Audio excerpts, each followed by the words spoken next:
Welcome back to TV Toastmasters. I'm your host, Erik Bergman. I'm a member of We Toasted Toastmasters in Lake Oswego, as well as being one of the hosts here at TV Toastmasters. And tonight, our topic is a hot one: social media. What's it good for? How do you use it? How can you get better at using it? What should you never do on social media?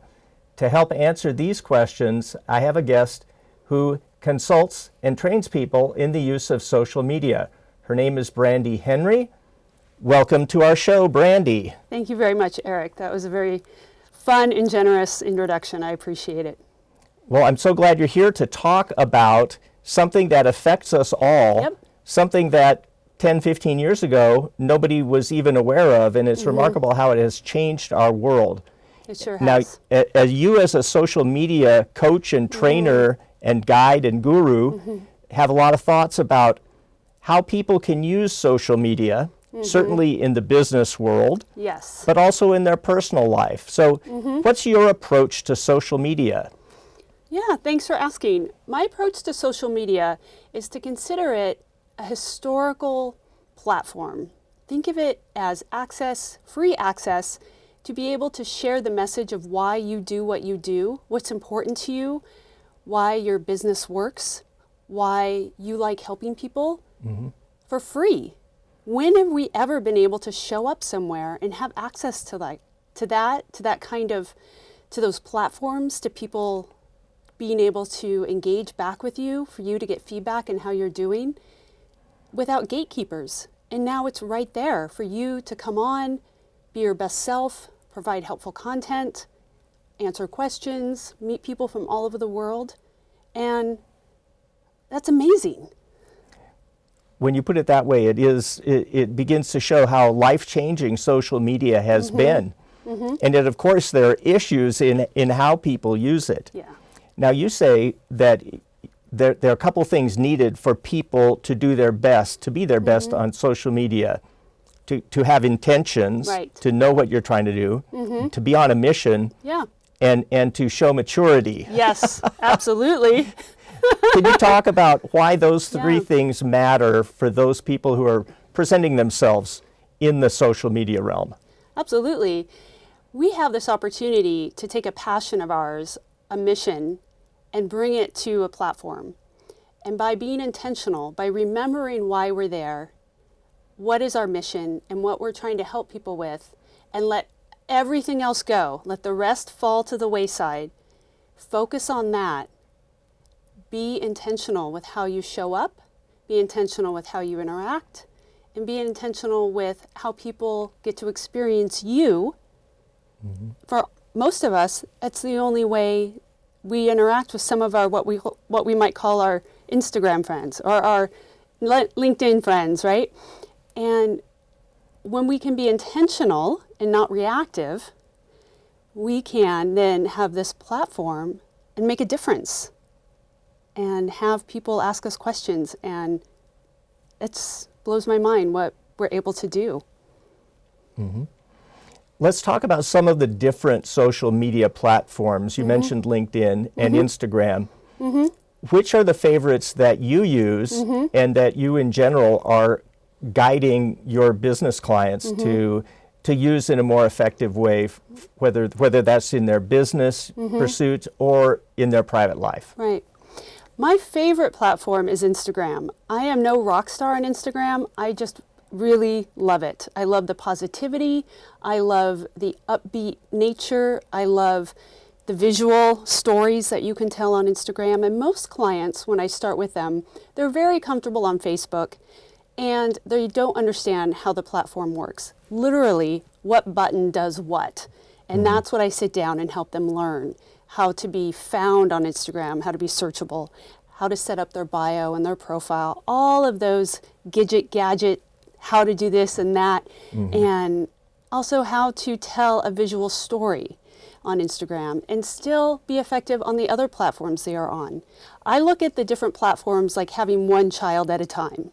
You have one child, get that one sleeping and eating, and then fold another one in maybe. one at a time. Get comfortable on one platform at a time. Get to know the culture there. Get to know what you like and what you might not like as much, and what the audience is looking for. You can have the same message on the different platforms, but you'll need to bring it to that audience in a different way. And that's the kind of vibe and what's a good word for that? Kind of culture that you do need to get to know. And Instagram, of course, uses visuals, still photos, or videos. Yes. And those we know are eye candy that will draw people in. Right. When you track them with the image or the moving picture, then maybe they'll listen to your message or Absolutely. tune into you as a person. Absolutely. It's a visual platform. If people are scrolling through, they're looking for images that catch their attention, whether they're conscious of it or not. And it does matter that what you're presenting is the best photo of something that you've taken. And we do want to present something that's nice to look at. It doesn't need to be professionally redone. It doesn't need to be over edited or anything, but it just, you want to do your best. And then down below, you're telling the story of the picture and why it matters to the work that you do in the world. Great. You mentioned LinkedIn, and that's, of course, a great professional reference type resource where you find out who's working where, who's doing a similar job to you, who does the job that you need to hire for. How do you use LinkedIn, and what do you see as its assets?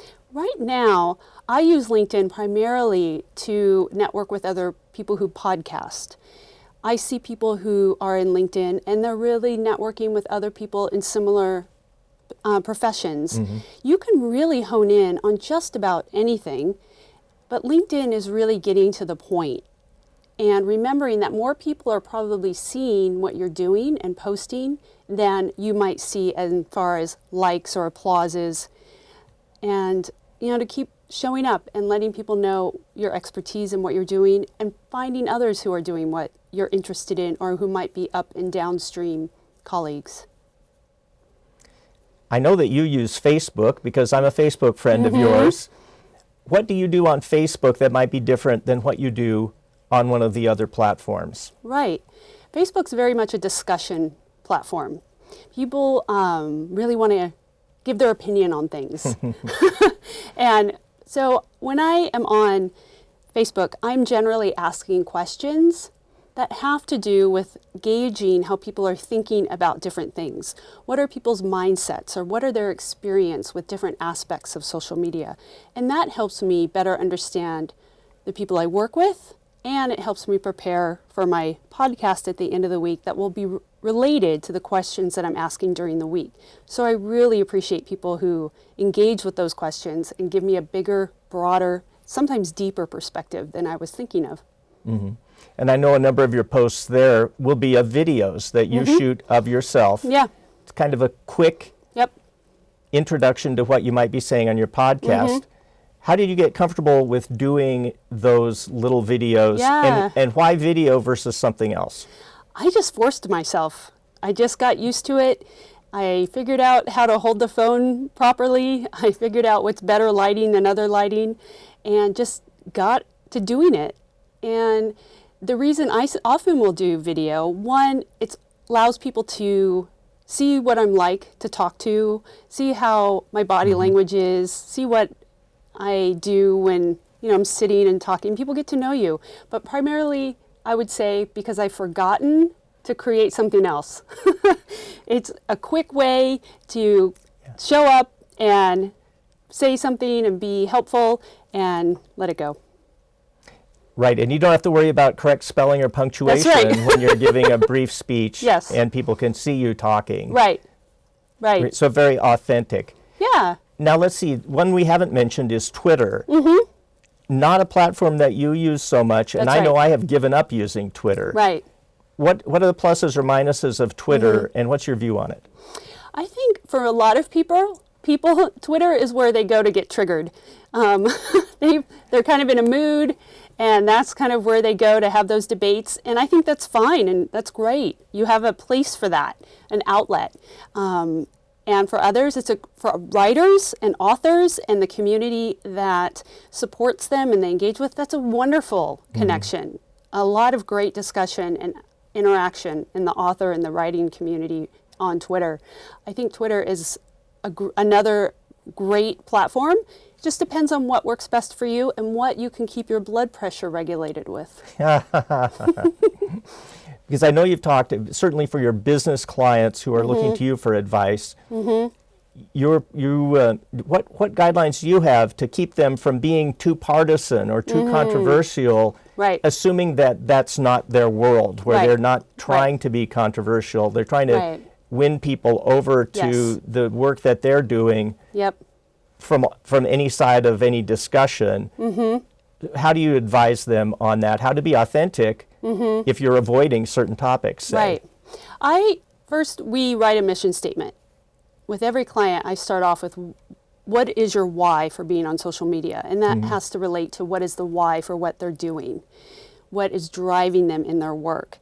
And we want what they post and how they interact to reflect that.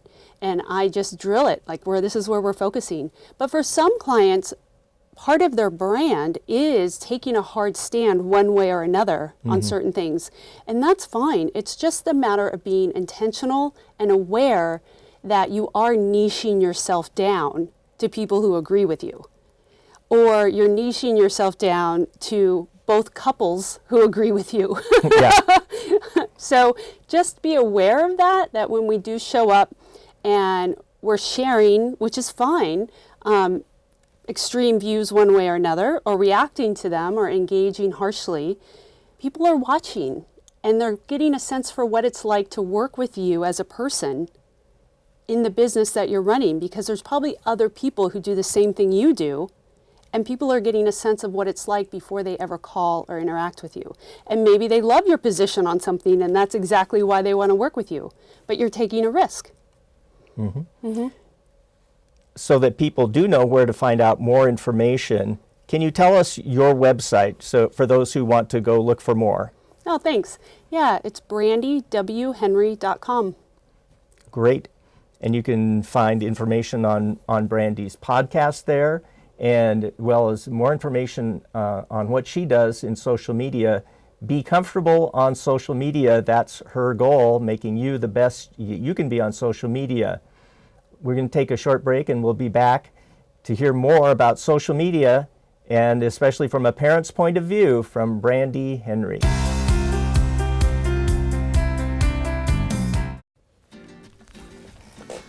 How do you engage an audience? It's one of many things you learn about in Toastmasters. You can engage them and bring them in with a great opening question, a compelling message, a statement that wakes them up, action, gestures, voice. There are so many ways, and you learn all of them in Toastmasters. Because if you don't engage your audience, what's the point? They're not going to hear your message, they're not going to respond, and you've wasted some time standing up in front of people that aren't listening. So you need to grab them, bring them in, and tell them what you're going to tell them. One of many things you learn and improve as a skill through Toastmasters.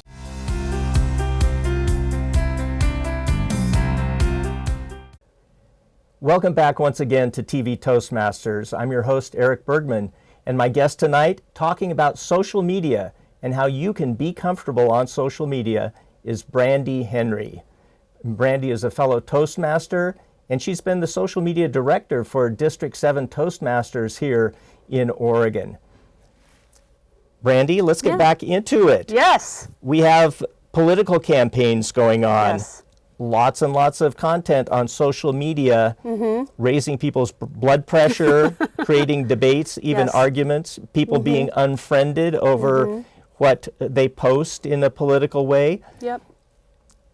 How do we accept, how do we listen, how do we just tolerate Right. the level of discussion and the level of excitement and anger even that we see in social media? Right. What are some clues you have for tips for navigating through Right. this politically controversial time? Right.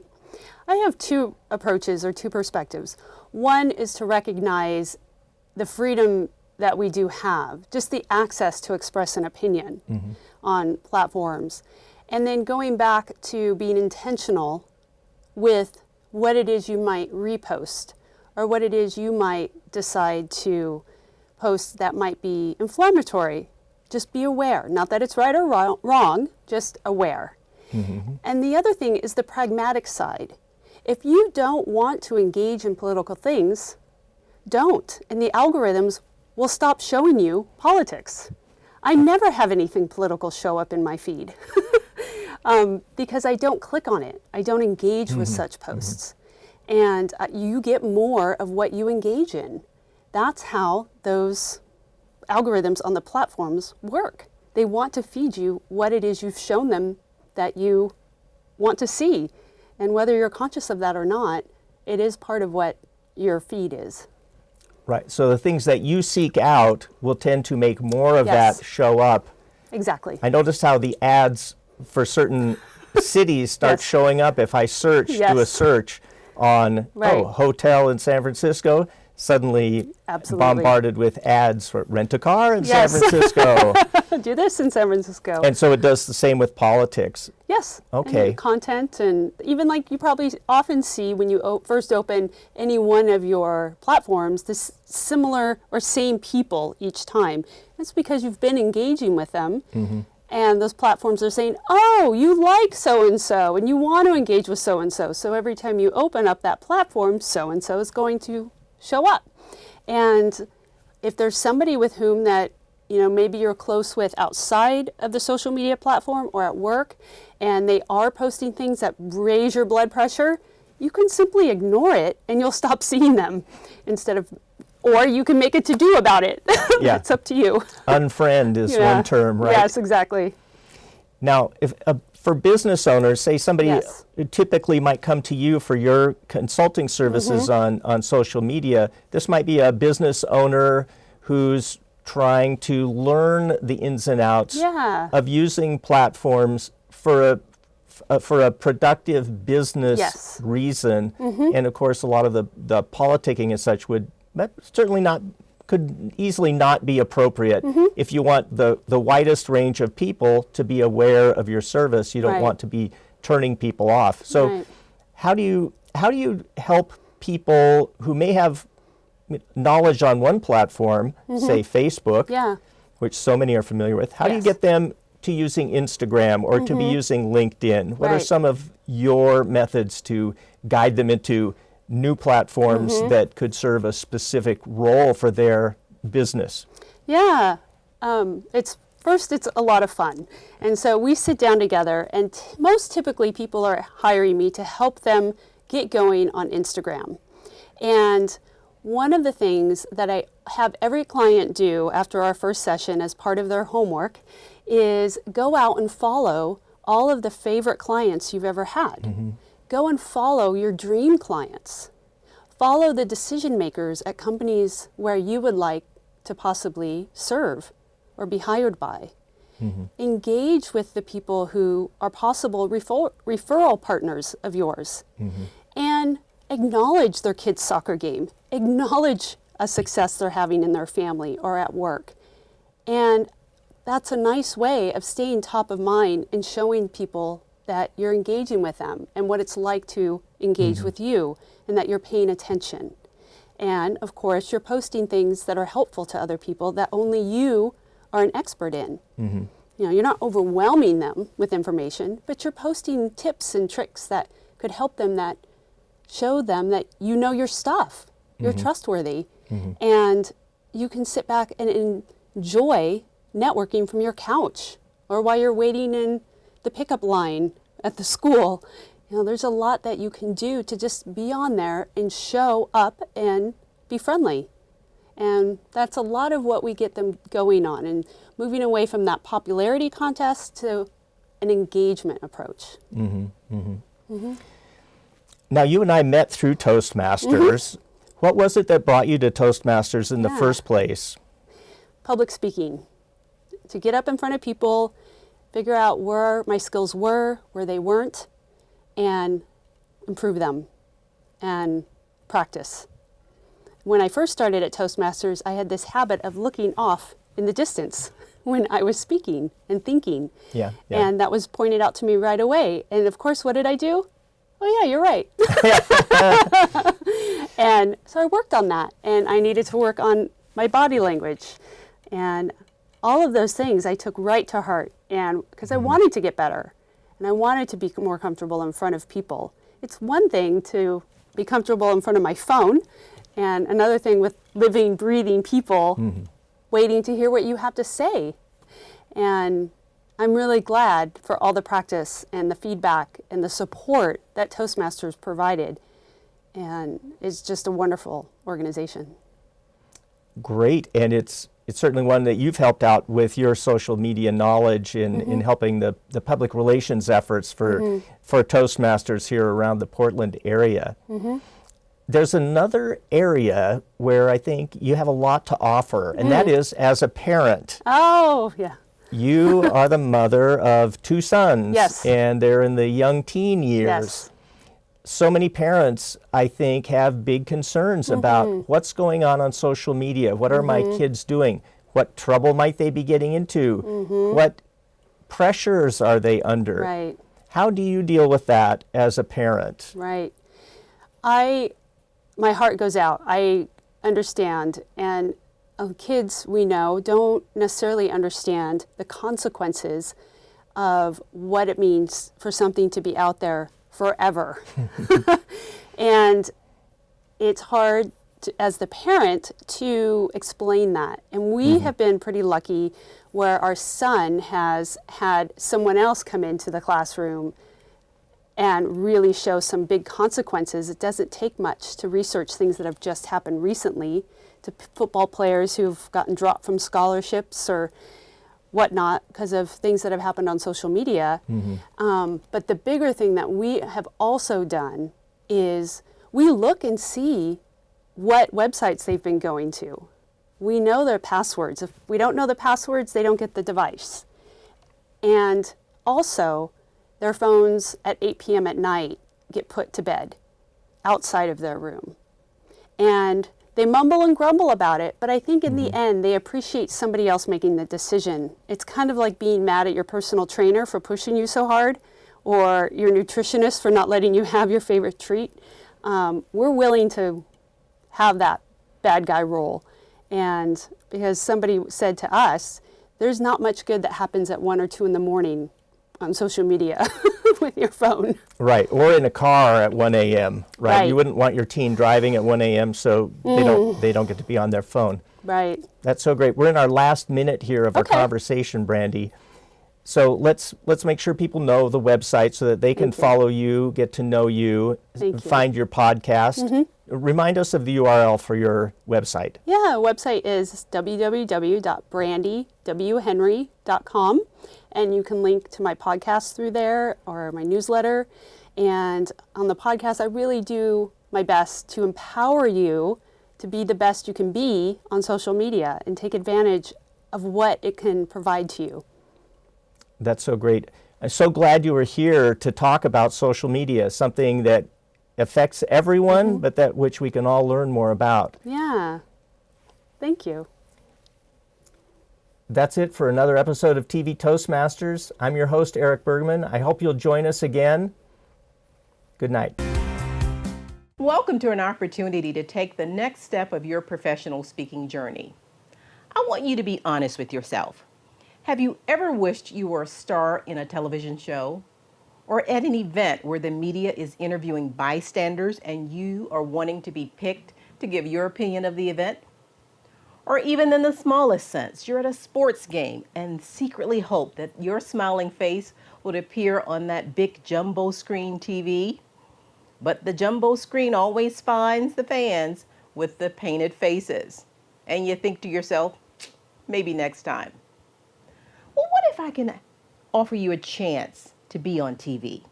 Would you take it?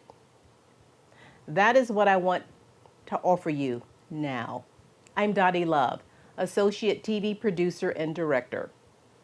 Toastmasters International is one of the largest organizations whose mission is to help improve your speaking skills. And District 7 is expanding your opportunities to do speaking via television. We have 4 fully equipped television studios And TV Toastmaster broadcasts to over 500,000 homes, plus a YouTube channel. Who knew? We want to invite you to take advantage of using media and television, either in front or behind the scenes. Let me share a few options that you have. First, you can be a guest on a show. Highlight your business or hobby or your community interest. Anything you're passionate about.